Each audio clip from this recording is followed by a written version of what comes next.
Hola, muy buenas tardes en Londres, muy buenos días en México. Les doy la bienvenida. Mi nombre es Ana Elena González Treviño, directora del Centro de Estudios Mexicanos de la UNAM en el Reino Unido. Tenemos hoy un evento que nos despierta mucho interés en una colaboración con la Mexican Society, que es la Asociación de Estudiantes Mexicanos en el Reino Unido, y nos acompaña su presidenta, Mariana de Lucio, quien dará la bienvenida. Gracias, Mariana. Adelante. Muchas gracias, doctora, y no me queda más que agradecer la cooperación y colaboración de la UNAM Reino Unido. Gracias por el apoyo para que pudiéramos lograr esta conversación. Siendo así, a nombre de la Sociedad de Estudiantes Mexicanos en el Reino Unido, les doy la más cordial bienvenida a esta conferencia sobre México y el litigio contra los fabricantes de armas en Estados Unidos. Una conversación sobre implicaciones, retos y finalidad desde el Reino Unido. Bueno, como sabemos, México ha iniciado una batalla legal contra las empresas estadounidenses que comercializan armas de fuego. Ello debido a que facilitan la delincuencia organizada en nuestro país, que no la delincuencia organizada porte este tipo de armas y en consecuencia se favorezca la violencia que atraviesa México. La batalla legal de México no se ha limitado a una única demanda, sino que con el uso del derecho internacional, el equipo legal de la Secretaría de Relaciones Exteriores ha utilizado varias estrategias legales, incluyendo la solicitud de una opinión consultiva a la Corte Interamericana de Derechos Humanos respecto a la relación entre empresas que comercializan armas y derechos humanos. Desde el Reino Unido y tomando en cuenta el impacto del derecho internacional, además del interés particular de muchas y muchos estudiantes que enfocan sus estudios en esta región en materia de seguridad, derecho, políticas públicas y otras disciplinas, durante esta plática exploraremos la estrategia legal del Estado mexicano, cuáles son las implicaciones del derecho internacional, cuál es la finalidad de estos litigios y el alcance de la opinión consultiva de la Corte Interamericana de Derechos Humanos. Para ello, me alegra muchísimo darle la bienvenida a Miguel Ángel Reyes Moncayo, consultor jurídico adjunto de la Secretaría de Relaciones Exteriores y presidente del Grupo de Trabajo sobre Armas de Fuego. Antes de darle la palabra a Miguel, me gustaría leer un poco su semblanza.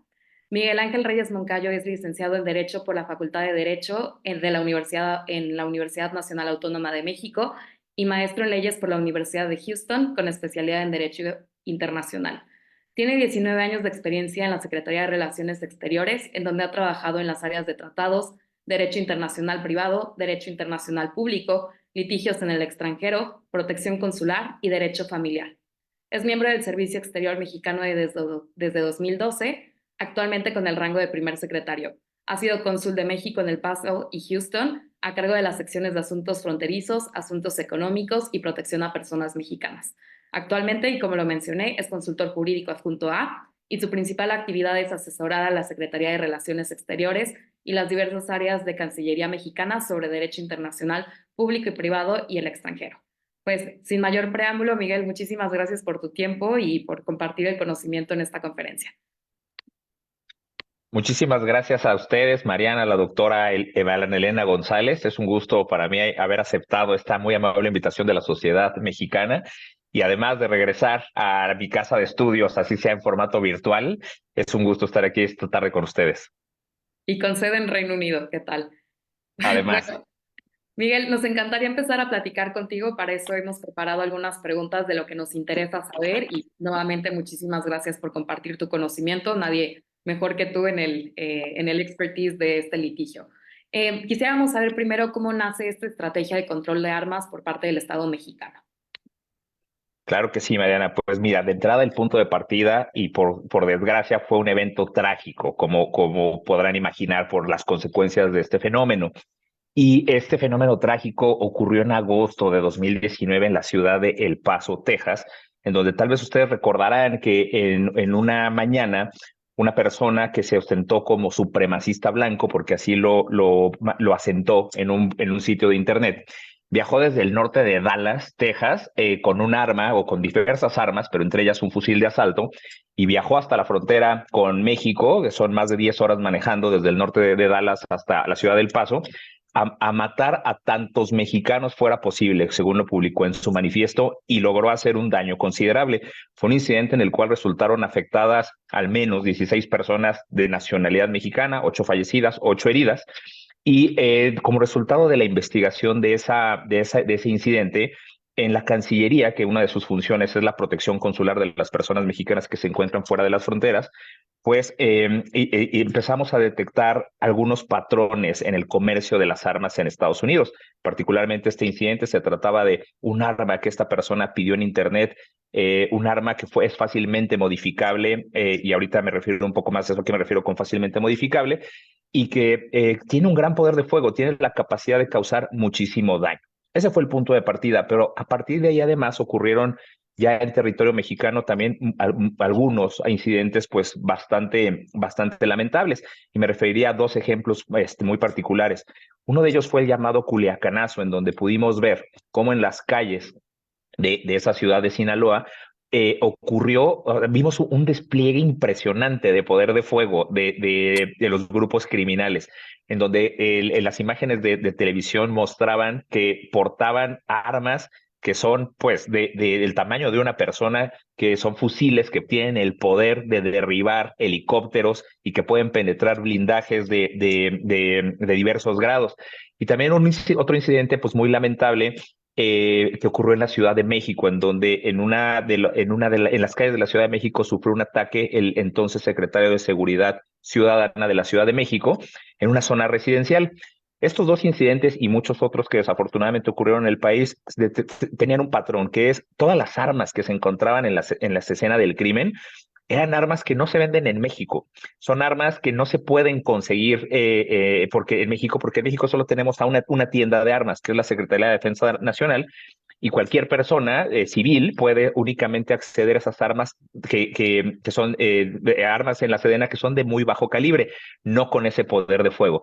Entonces nos dimos cuenta y empezamos a reflexionar como Estado mexicano, como autoridades, ¿de dónde vienen esas armas? Si no las venden en el Estado mexicano, si no las podemos comprar legalmente en el país, tiene que haber un mercado ilícito, y ese mercado ilícito precisamente viene de Estados Unidos. Estados Unidos, un país en donde su regulación de armas, desde un nivel histórico a nivel constitucional, está el derecho a portar armas, y tienen además a nivel estatal diversas regulaciones, algunas mucho más laxas que otras, pero con diversos patrones que fuimos identificando de tráfico ilícito de armas provenientes de ese país hacia nuestro territorio. Muy bien, pues muy interesante y lamentable que los hechos que han provocado que inicie este litigio contra las empresas de Estados Unidos. Miguel, ¿cómo encontraron el nexo entre las empresas y el tráfico ilegal de armas en nuestro país? Porque sé que la demanda fue presentada en contra de ciertas personas morales, ¿no? ¿Qué tipo de pruebas fueron presentadas? Muy bien, efectivamente la demanda, perdón, fue presentada en contra de 8 empresas de fabricantes y distribuidoras de armas. Es decir, aquellas empresas que las diseñan, que las fabrican, que las producen al mayoreo y que las distribuyen en los grandes puntos de venta. De entrada, aquí hay en nuestra demanda hay un concepto que es clave, que se llama la trazabilidad o rastreabilidad, que no se refiere a otra cosa más que cuando se localiza un arma en una escena del crimen. Todas las armas tienen un número de serie. Hemos escuchado seguramente todas y todos que una de las estrategias o una de las tácticas es borrar los números de serie, porque con los números de serie y derivado de la cooperación entre México y Estados Unidos, se puede rastrear de dónde viene esa arma. Entonces, en una escena del crimen se localiza un arma que tiene un número de serie de 8 dígitos. México le pide a Estados Unidos que nos pueda dar la información de dónde viene.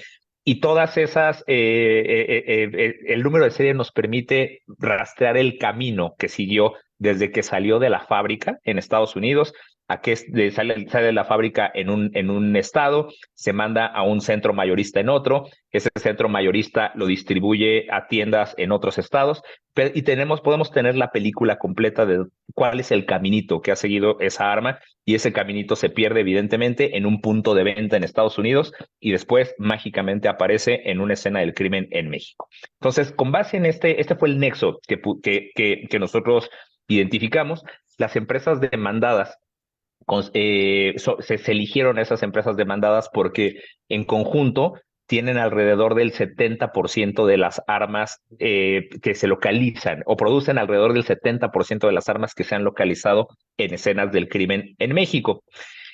Sobre qué tipo de pruebas fueron presentadas, eso es muy importante por ahora mencionar. que al momento de presentar una demanda, al momento de presentar nuestra demanda, lo que necesitamos únicamente es una base razonable, lo que conforme a derecho estadounidense, es decir, necesitamos tener únicamente indicios razonables, lo suficientemente fuertes para poder presumir que las armas vienen de ahí. Esos indicios son de los que estamos platicando. El número de serie, que por lo que podemos rastrear estas armas hasta la fábrica de donde salieron y cómo se movieron en Estados Unidos.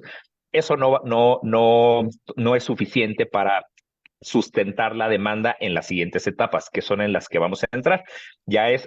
Estamos por entrar a una etapa procesal en donde ya se van a empezar a presentar evidencias muchísimo más concretas, muchísimo más específicas de las conductas negligentes que que hemos encontrado en estas empresas.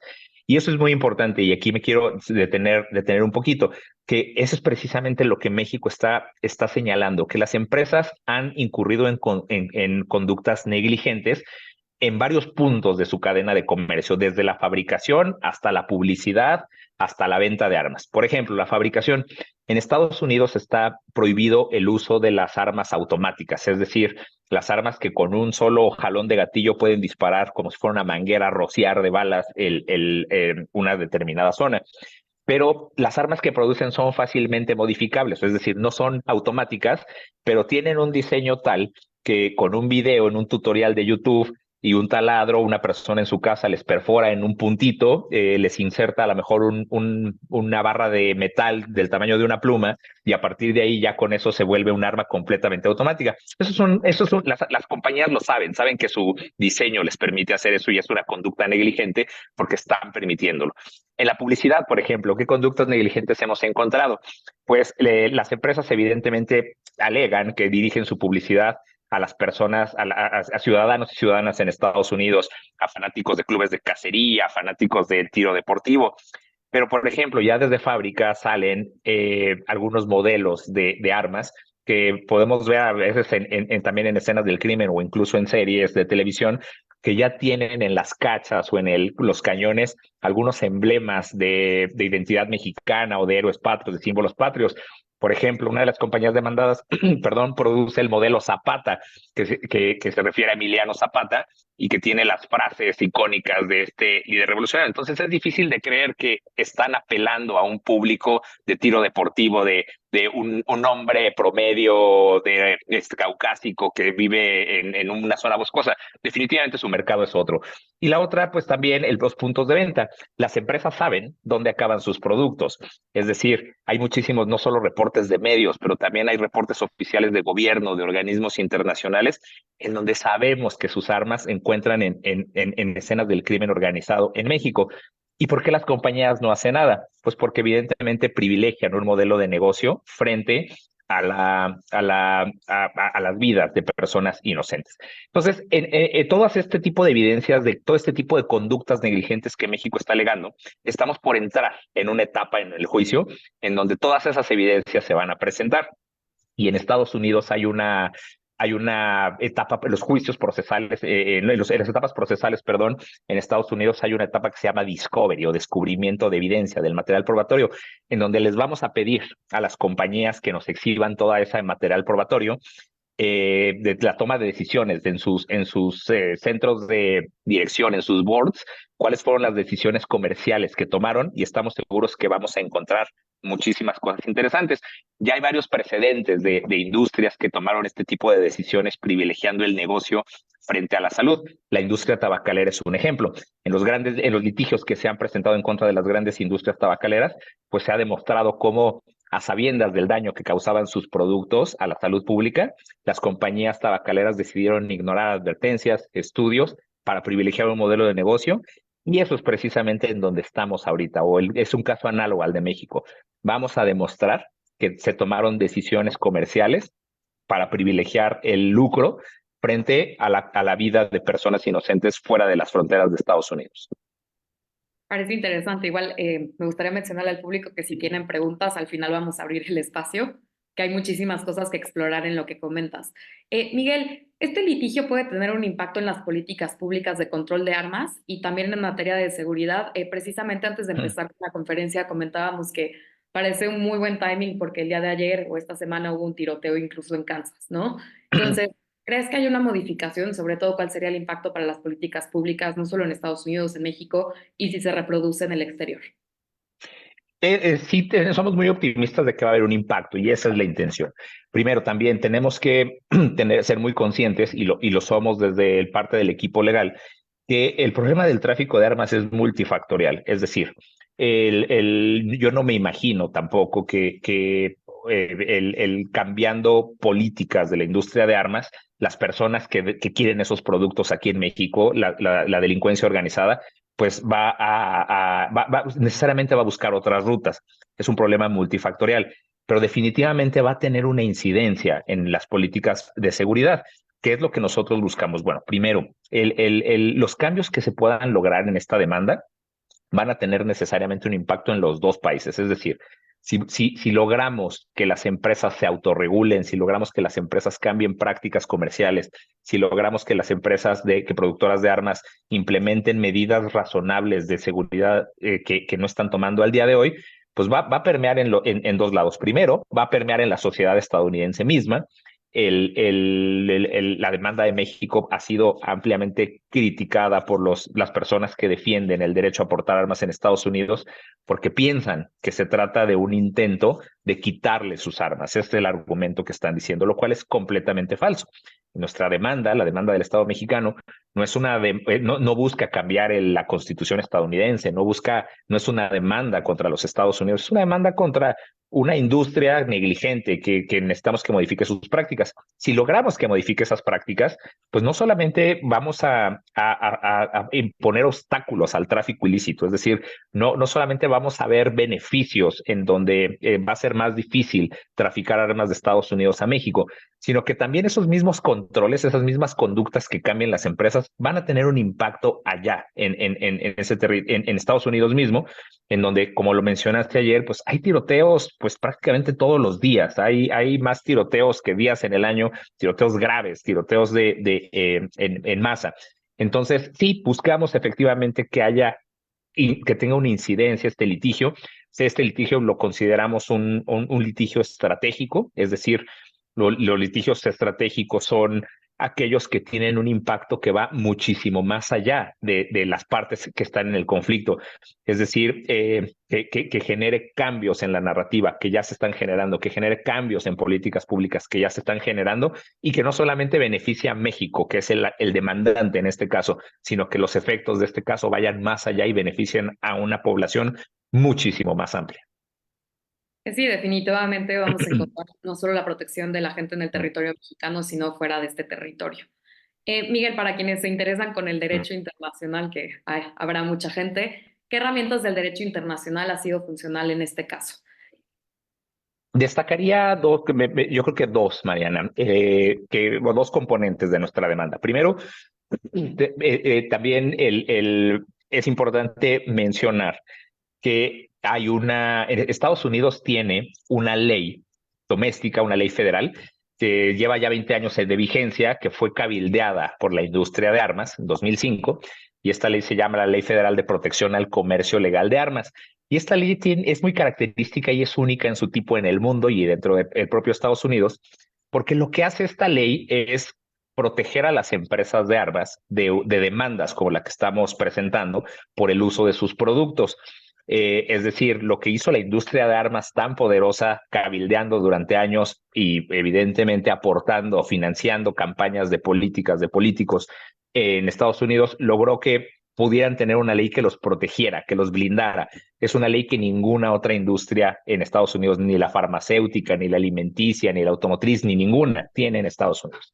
Entonces, para que el reclamo de México prosperara, teníamos que identificar algunos argumentos jurídicos novedosos, porque definitivamente la demanda de México, si bien es la primera demanda que un país extranjero presenta en Estados Unidos, no es la primera demanda que la industria enfrenta presentada por otras personas. Las víctimas definitivamente han presentado demandas por estas mismas conductas negligentes y se han visto con un muro legal, que es precisamente esta ley, en donde los jueces y las jueces han dicho, no puedo seguir con el caso, porque hay una ley que nos lo impide. Entonces, lo que México ha tenido que hacer ha sido tener que presentar argumentos novedosos de derecho internacional y de derecho extranjero. Y destacaría, por ejemplo, que uno de los argumentos que México hizo valer es algo que se conoce como extraterritorialidad de la ley. Es decir, lo que México argumentó fue que la ley estadounidense que les da inmunidad a las empresas tiene un alcance limitado, tiene un alcance, fue diseñada, fue pensada, perdón, que para proteger a la industria de daños o de demandas cuando los daños ocurren en Estados Unidos. Es decir, una víctima, como la de ayer en el tiroteo en Kansas, ocurrió en territorio estadounidense, una víctima que fue herida de bala presenta una demanda y ese es precisamente el objetivo de la ley. El daño ocurrió en Estados Unidos y por lo tanto, pues la ley es desafortunadamente aplicable. Pero un argumento que nosotros presentamos de extraterritorialidad, de la no extraterritorialidad de la ley más bien, es que en este caso los daños los estamos sufriendo en México. Es decir, cuando las pistolas son accionadas en México, las víctimas están de este lado, de nuestro lado de la frontera, los daños, las heridas, los helicópteros derribados, todos los gastos en materia de seguridad se están sufriendo en México. Y por lo tanto, entonces la ley que les da inmunidad no se puede aplicar extraterritorialmente. Entonces, ese es un argumento también muy novedoso, que es la primera vez que se presenta en una demanda de este tipo y son argumentos de derecho internacional privado, en este caso, que son aplicables a esta demanda. Muy bien, muchas gracias. Posteriormente lo retomaremos, pero supongo que este fue el argumento por el que rechazó el juzgado de distrito el conocer el asunto, me parece, ¿no? Okay. Así Bueno, es. lo platicamos más adelante. Miguel, ¿qué busca México con esta, porque no solamente es una demanda, por lo que entiendo son muchas acciones, pero ¿qué es lo que busca México? Claro, de entrada, la estrategia de México es muchísimo más que una demanda, la estrategia legal en particular, es muchísimo más que una demanda ante las cortes en Boston, Massachusetts. Es decir, el combate que hace todo un país contra el tráfico de armas tiene muchísimas aristas. Muchas de esas pues, son completamente operativas. Nosotros lo vemos, la policía, los cuerpos de seguridad que salen a las calles todos los días. Esa es una política de control. Y las estrategias legales son acciones adicionales o son acciones complementarias a todo lo que pueda hacer un país. Una parte de las críticas que ha recibido la demanda de México es sobre todo de las personas que buscan o que son férreas defensoras del derecho a portar armas, dicen, pues, ¿por qué México no controla sus fronteras? Si las armas están entrando por sus fronteras, deben de entrar por ahí. Y lo que es importante señalar es que las acciones legales que México promueve, de entrada, no son sustituto a las acciones que tenemos que seguir haciendo como país, que siempre van a ser perfectibles, de que siempre tiene que haber colaboración binacional, no solo Estados Unidos que revise qué sale, nosotros que sigamos revisando qué entra, sino también que sigamos la colaboración entre ambos países. Todo esto es un fenómeno tan complejo que requiere muchísimas acciones y las jurídicas son parte de todo este componente. Ahora, ¿qué se busca con las acciones jurídicas? Se buscan evidentemente los cambios en la industria que hemos estado platicando, que cambien estas conductas negligentes. Y me voy a referir de entrada a la demanda que nos ocupa, la demanda en Boston, que es una demanda civil. Y como toda demanda civil, parte de uno de los componentes esenciales es obtener una reparación del daño. Entonces, lo que México está buscando son tres componentes, en su demanda civil en particular son tres componentes. La primera es que las empresas demandadas cesen inmediatamente sus conductas negligentes, que se vuelvan responsables, corresponsables de todo el daño que causan sus productos. Entonces, es decir, que haya un cambio inmediato, que haya un cese inmediato a las conductas negligentes en las que ahora están incurriendo. El segundo componente es que implementen en sus productos todas las tecnologías al alcance del día de hoy para hacer sus productos más seguros. Les pongo un ejemplo muy concreto. Estoy seguro que todas las personas que estamos conectadas en este momento, que están viendo esto, pues contamos con un teléfono inteligente que se puede desbloquear con tecnología, a veces de reconocimiento facial, de huella dactilar.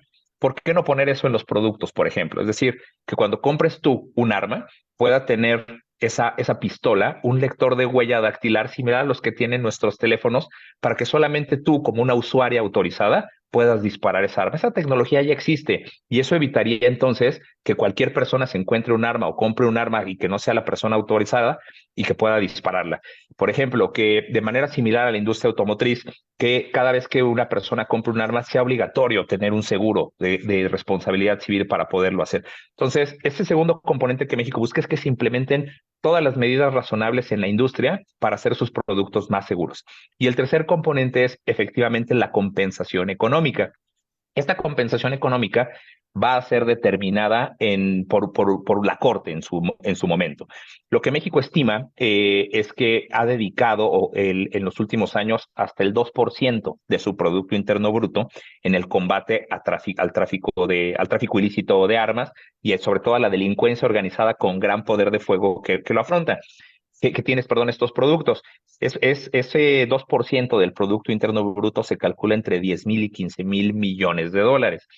Eso es una cantidad de dinero impresionante que podría usarse, si no se destina al combate a crimen organizado.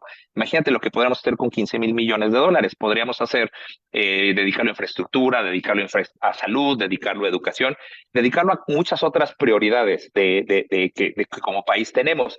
Entonces, la cantidad final será determinada por el juez. Nosotros, como demandantes, tendremos que demostrar la magnitud del daño y en el momento en el cual se obtenga una compensación, pues el dinero o la compensación que se reciba ya no la recibe la Secretaría de Relaciones Exteriores, lo recibe el Estado mexicano, pasa al erario público y se destinará a las prioridades nacionales de ese momento, del momento en el cual se reciba. Me parece muy bien y una gran estrategia legal. Miguel, estando acá en Reino Unido, quisiera ver, y la verdad es que estaba buscando que también participaras en alguna conferencia de la ONU sobre armas, precisamente sobre la restricción de armas. Quisiera ver si has encontrado alguna reacción en la comunidad internacional. Sí, Mariana, y es bien importante, bien interesante tu pregunta. Sí ha habido una reacción de la comunidad internacional y en términos generales es completamente favorable. Y lo podemos entender porque, pues desafortunadamente, el tráfico ilícito de armas, por su propia naturaleza, pues trasciende las fronteras. Es algo que no respeta los límites geográficos entre un país y otro. Y creo que ustedes, quienes se encuentran viviendo fuera de México, son testigos de esto. O sea, ustedes seguramente cuando están fuera de México prenden la televisión y ven a lo mejor un reporte en medios en donde hubo un tiroteo, una balacera, un ataque en México.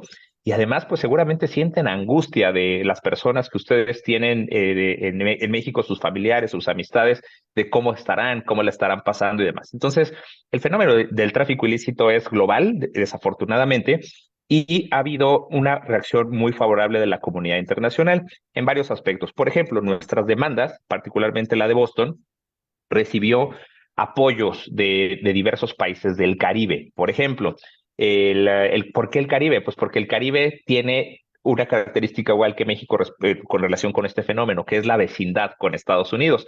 Las armas que México recibe generalmente provienen de los estados fronterizos, Texas, Arizona, Nuevo México, California, y el Caribe tiene a Florida enfrente. Entonces, países del Caribe se han unido y han respaldado la demanda de México, han presentado en los escritos de amigos de la Corte, es decir, que sin ser parte en el juicio, aquí la demanda es México contra 8 empresas, David contra Goliat.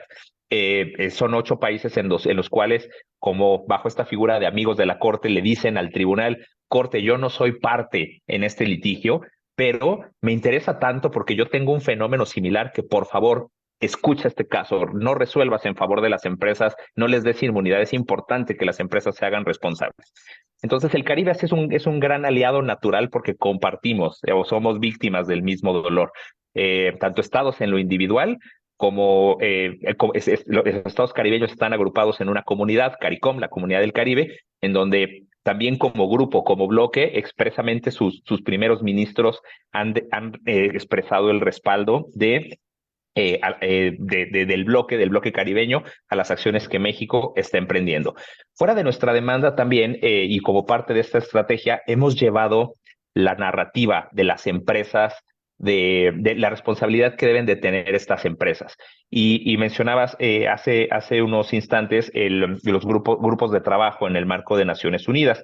En Viena está la sede de la organización, de la Oficina de las Naciones Unidas contra la Droga y el Delito, y dentro del marco de este organismo internacional hay grupos de trabajo que se dedican a revisar cómo vamos en la atención a la delincuencia transnacional, y hay un grupo de trabajo en particular que se refiere a cómo los países, México incluido, hemos implementado los tratados internacionales en materia de armas de fuego. Y México ha tenido el privilegio de presidir este grupo de trabajo desde hace varios años ya. Llevamos 6 años continuos presidiendo este grupo de trabajo, y evidentemente es un foro, un espacio natural en donde podemos llevar a la atención de toda la comunidad internacional esta problemática.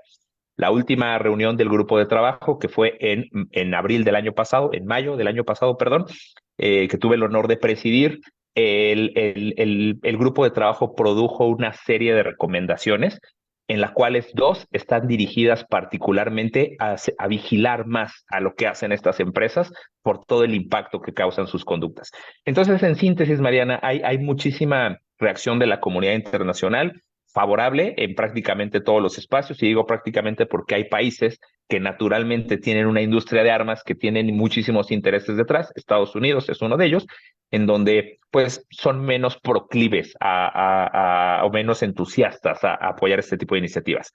Pero vamos muy bien en términos de apoyo y de respaldo, porque la problemática es desafortunadamente global.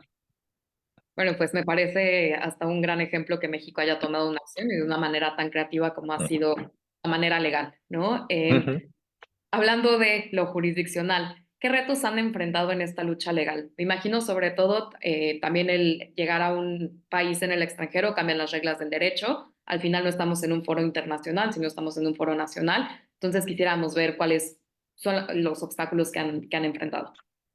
Claro, mira, yo creo que yo dividiría tal vez los obstáculos en 2 tipos. Los primeros, los estrictamente legales, y los segundos, en temas de opinión pública. Y primero me referiría a los legales primero. Lo hemos ido comentando muy brevemente, pero el principal obstáculo que la demanda de México ha afrontado es precisamente esta ley que les da la inmunidad a las empresas. Y efectivamente obtuvimos una decisión de primera instancia que les dio esa inmunidad a las empresas. Es decir, nuestra demanda la presentamos en agosto de 2021, y casi un poquito más de un año después, en septiembre de 2022, la Corte de Primera Instancia, un juez federal estadounidense, emite una sentencia en donde dice con todas sus letras que si bien es empático con México, que si bien lo que hace el crimen organizado en México es atroz, que si bien hay un nexo lo suficientemente fuerte para presumir que las empresas están involucradas, efectivamente no puede continuar con el caso porque hay una ley que se lo impide. Eso es el obstáculo más grande que hemos enfrentado. Pero evidentemente no nos quedamos ahí.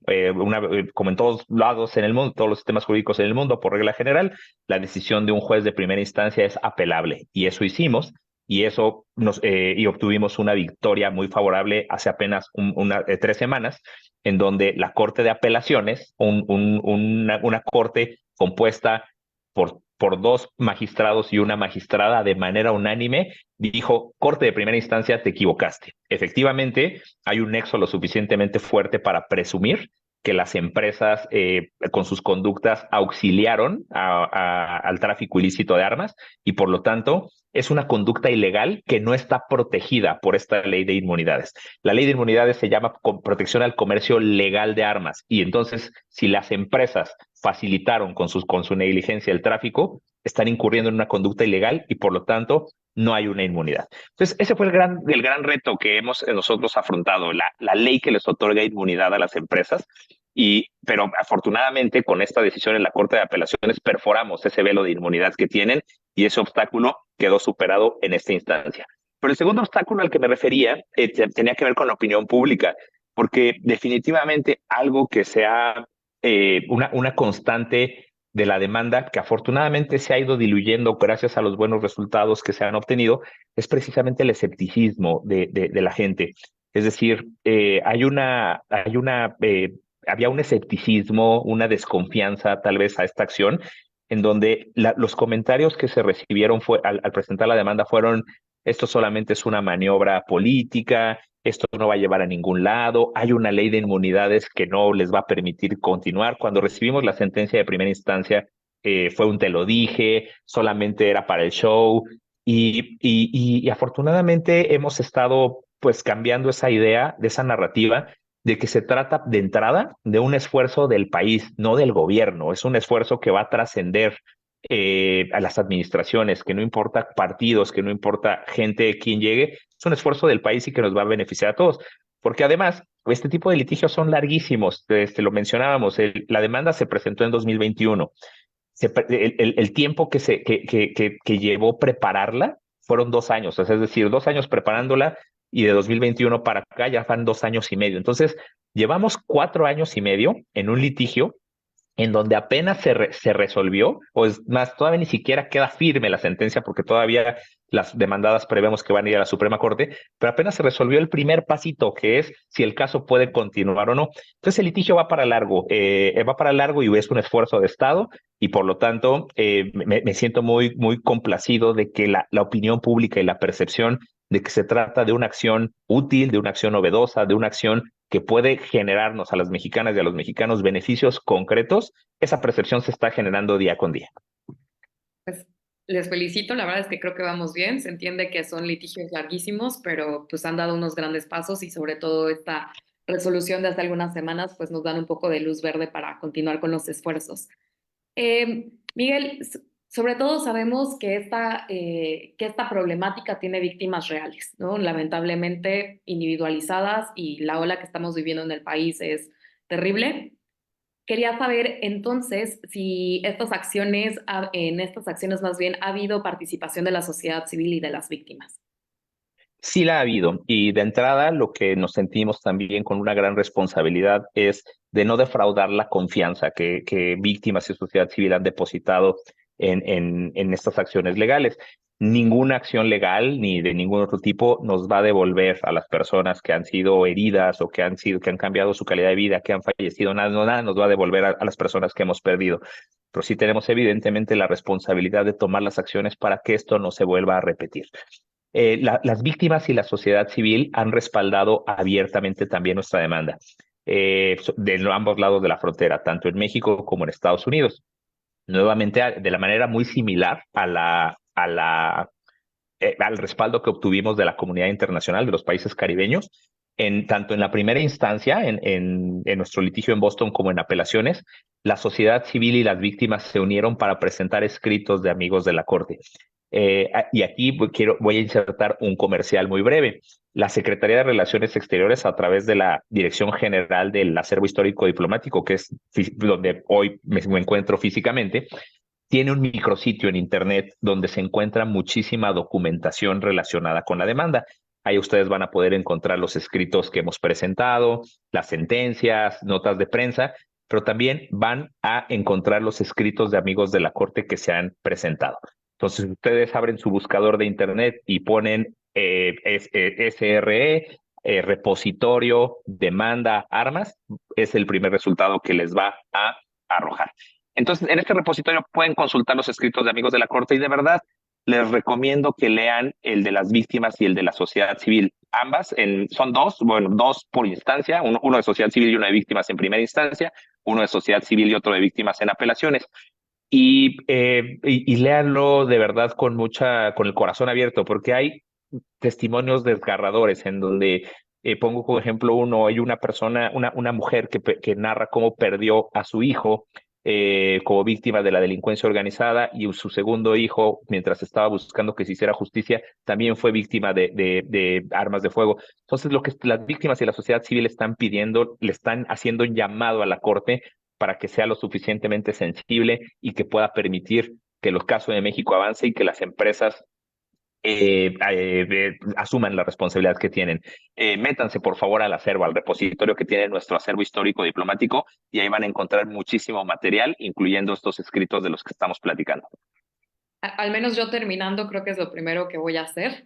Qué bueno que haya la participación de las víctimas. Creo que necesitan un espacio prioritario en este tipo de acciones y pues esperemos, precisamente entiendo la responsabilidad que implica trabajar con víctimas y me parece excelente que sigamos dando pasos para su protección. Miguel, ¿han tomado alguna acción adicional legalmente? Hemos platicado solamente de una demanda, pero sé que por ahí hay otras acciones legales que se han tomado. Sí, te cuento dos acciones legales en particular que adicionales que hemos tomado. Presentamos una segunda demanda contra la industria ante tribunales estadounidenses. La primera fue en Boston contra fabricantes y la segunda se presentó en octubre de 2022 en Arizona. Y esta demanda no va contra las grandes fabricantes, sino va contra 5 tiendas en armas en particular. Son tiendas que si ustedes visitan las ciudades en donde se encuentran, que son Phoenix, Yuma y Douglas, son tiendas que pues están en la calle, que cualquier persona puede entrar, ver los aparadores y revisar y salir con un arma de la manera más sencilla de lo que se pueden imaginar. Y estas 5 tiendas, esta es una demanda civil también, son las 5 tiendas de donde se identificaron que proviene también un número considerable de las armas que se recuperan aquí en México, y también se les están demandando por su negligencia. ¿Y qué conductas negligentes hemos nosotros identificado? Pues, por ejemplo, imaginen ustedes que ustedes entran a una tienda son propietarios de una tienda de armas y un lunes, entra una persona en donde compra en efectivo, pues, 2 rifles semiautomáticos. Y al día siguiente regresa y también les vuelve a pagar en efectivo con 9 pistolas. El miércoles descansa y el jueves también, pero regresa el viernes y compra un lanzagranadas y un fusil Barrett de estos calibre 50 que derriban helicópteros y todo en efectivo. Y no se toma, las tiendas no se han tomado no han tomado en serio su responsabilidad de prevenir lo que se denomina straw purchase o un comprador de paja, un prestanombres. Es decir, claramente estamos identificando ahí un patrón en donde una persona le están pagando para que compre ese tipo de armas y que no van a ser los usuarios finales, es decir, lo está comprando a nombre, son ventas a prestanombres o ventas múltiples que son claramente una conducta negligente. Entonces, esta segunda demanda en Arizona tiene ese enfoque. Estamos demandando a los puntos de venta directos de las armas por conductas negligentes. Aquí me permito hacer una analogía, pensando, hay muchos autores que se han referido al tráfico de armas como un río de acero. Y entonces lo que siempre nos habíamos enfocado, pues es como en la parte, digamos, final del río y en donde desemboca. O sea, siempre nos habíamos enfocado en qué están haciendo los países para evitar que las cosas salgan o entren a sus países. Vamos a perseguir a las personas, a los delincuentes que están accionando esas armas. Pero ese no es el origen del río. El río tiene un nacimiento que son las industrias de armas y luego donde las fabrican, y luego el río sigue su caudal hasta llegar a los puntos de venta. Entonces el chiste es atacar el fenómeno de manera integral por todos los lados donde pasa ese río es donde tenemos que tomar las acciones legales, y esta segunda demanda en conjunto con la primera nos va a llevar a ese objetivo, a ir cerrando la brecha por todos lados. Ahora, en tribunales internacionales presentamos una solicitud de opinión consultiva ante la Corte Interamericana de Derechos Humanos. La Corte Interamericana es un tribunal internacional que tiene, digamos, 2 facultades, una contenciosa en donde las víctimas se pelean con un Estado por violaciones a derechos humanos, pero tienen una segunda función muy importante, que es la consultiva, que es la que nos ocupa en este caso. Y como función consultiva, lo que hacemos es preguntarle a una corte internacional y decirle: Corte, dime cuál es tu opinión de cómo atender un problema jurídico. Y en ese sentido, lo que México presentó fue una serie de preguntas a la Corte Interamericana que podemos desglosar en 2 bloques. El bloque 1 va enfocado a preguntarle a la Corte, en términos legales, cuál es su opinión sobre el alcance que debe de tener, cuál es la relación entre las empresas y los derechos humanos. Es decir, generalmente se ha pensado que solamente los estados violan derechos humanos, pero hay una corriente muy grande a nivel mundial en donde las empresas pues ya son tan grandes, muchas de las empresas incluso tienen un poder económico mayor a otros países, y entonces también hay que hacerlas responsables de sus conductas. Y esa es como la primera batería de preguntas a la Corte Interamericana va enfocado a que nos diga cuál es el alcance que tiene una empresa en relación con los derechos humanos a la vida, a la integridad personal y a otro tipo a la salud y a otro tipo de derechos humanos que se ven afectados cuando hay un tiroteo.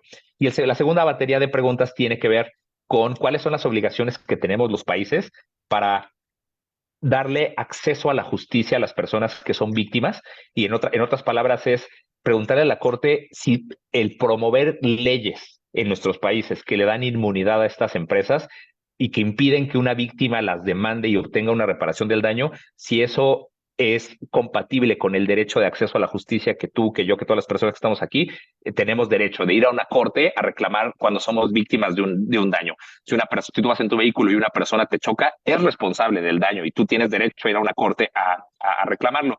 Pero si tienes una ley de inmunidades que el mismo Estado, el mismo país promulgó y aprobó, pues tal vez te está violando entonces tu derecho de acceso a la justicia porque ya no tienes entonces cómo reclamar ese daño.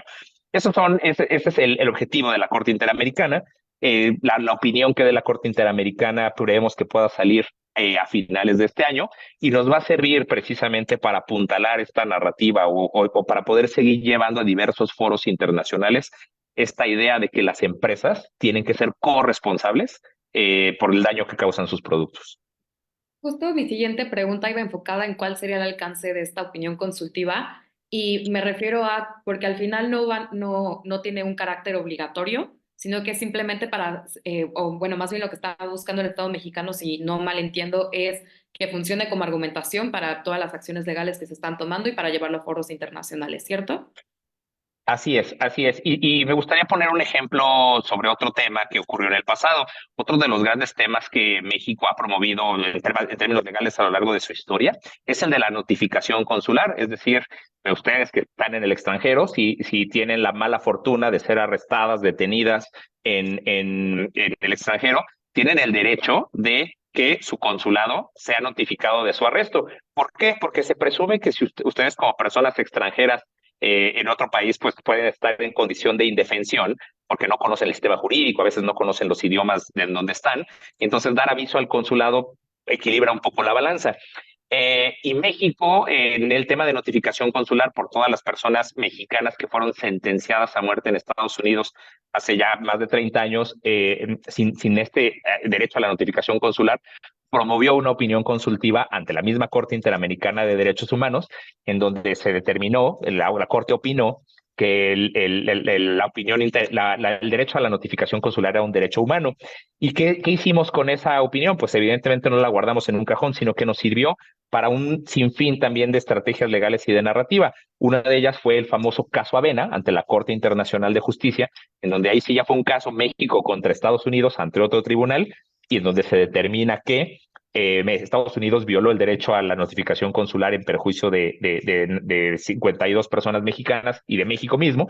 Pero ese es un ejemplo muy claro de parte de la argumentación que se obtuvo en la opinión consultiva ante la Corte Interamericana, sirvió para apuntalar la estrategia en otras cortes y en otros foros.